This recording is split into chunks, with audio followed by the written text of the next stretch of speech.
Good morning. How are you? It's Caroline from Complete Fitness and Wellbeing with your 5 moves in 5 minutes on this Friday morning. Been away for a few days, so it's nice to get back to see you.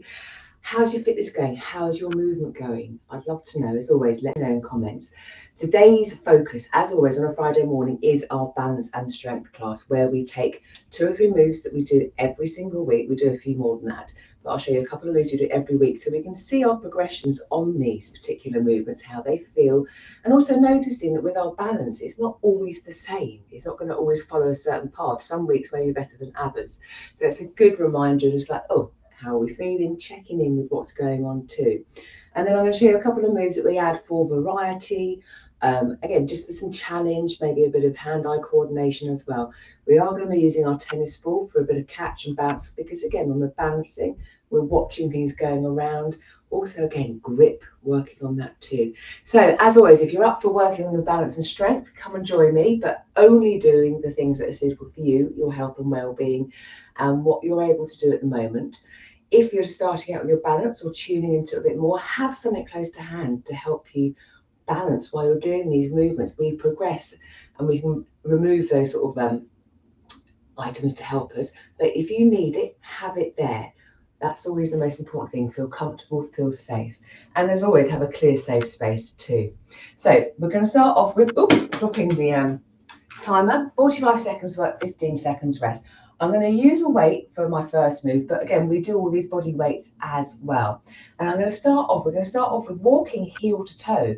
Most times you'll hear me cueing, feet hip width apart, which is great for when we walk, but aiming to walk in line, which helps with our balance. But what happens when we've got to walk slightly differently? So we're going to do a heel to toe walk, 45 seconds. I'm going to hold my weight. Off we go. Now we could, I'm just going to say, hold the weight here. So again, it's centered. My arms aren't in a position to particularly help me moving. So that might not be suitable. So again, you don't have to have the weight. You could have your arms by your side. I feel fairly centered. I'm looking straight ahead. So I've got my focal point looking at you. But we could look left to right, change that balance. I could also hold my weight perhaps on one side. So again, my body's having to adapt to that additional resistance. Automatically, I want to lean to that side, but I'm going to keep upright and then focus on, again, that heel to toe.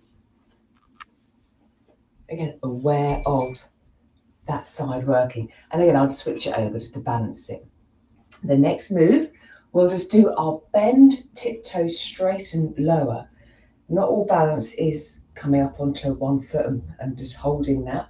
Coming up onto tiptoes is very important too. So my feet are hip width apart now. I'm going to go into a gentle squat, come up onto the balls of my feet, and then come up standing, lower my heels down. So I'm coming down. I'm going to exhale as I come up, because that feels like the effort to me. Coming up on those toes. Now again, if the toes weren't ready for this, didn't feel comfortable, we could just still work on coming up out of the squat. We're still working those muscle groups, which will help strengthen those joints, get moving. Lovely.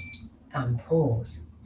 From there, a little bit of mobilization. So again, we warm up, we do some additional mobilization again around the hips, because again, we want our legs to move, the tops of the hips, to be able to accommodate if we need to suddenly quickly stop, start, help ourselves. So just some gentle leg swings. Again, maybe we hold on.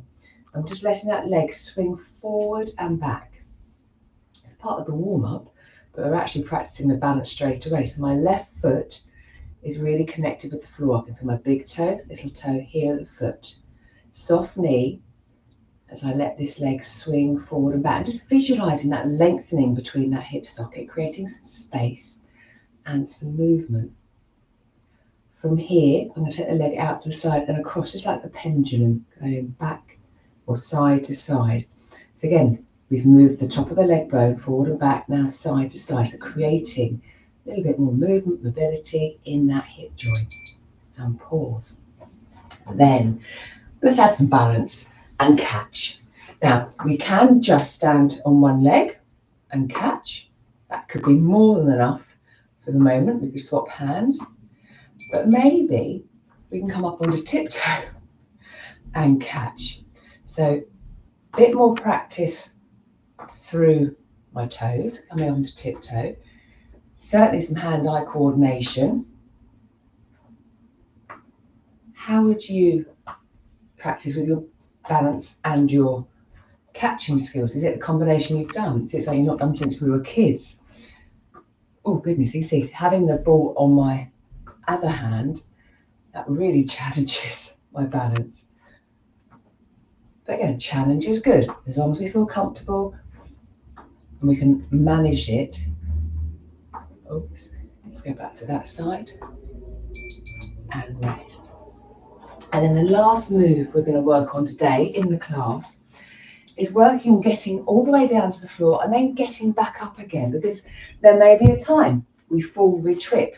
Can we get back up again? Have we got that strength? So I'm going to do an inchworm. So I'm going to stand, gently hinge down, work myself down to the floor, come into my press up plank position. Can I lower myself down? Hands off maybe. Can I push myself back up? Whether that's pushing myself back up into a press up position or pushing myself up into a kneeling position, can I then come back up again? And there's no right or wrong way for this. It's, how can we do that? What do we need to work on to be able to get all the way down and then back up again? You could come back up into that from that inchworm position or a downward dog position, but we are getting up and down. And if that's something you've not considered or worked on before, have something close by. Maybe we need a chair beside us to come down. And then we've got something to help us as we come back up again. So again, there's an endless array of possibilities. Let's work on as many as we can, so when we need to, our body can go, oh, I know how to do this. There we go, 5 moves in 5 minutes, your balance and strength. Let me know how you get on. Let me know what you're working on. And if you want to join us for a class, as always, let me know and we'll have a chat and get something set up for you. So have a super day, take care, and I will see you next week. Bye.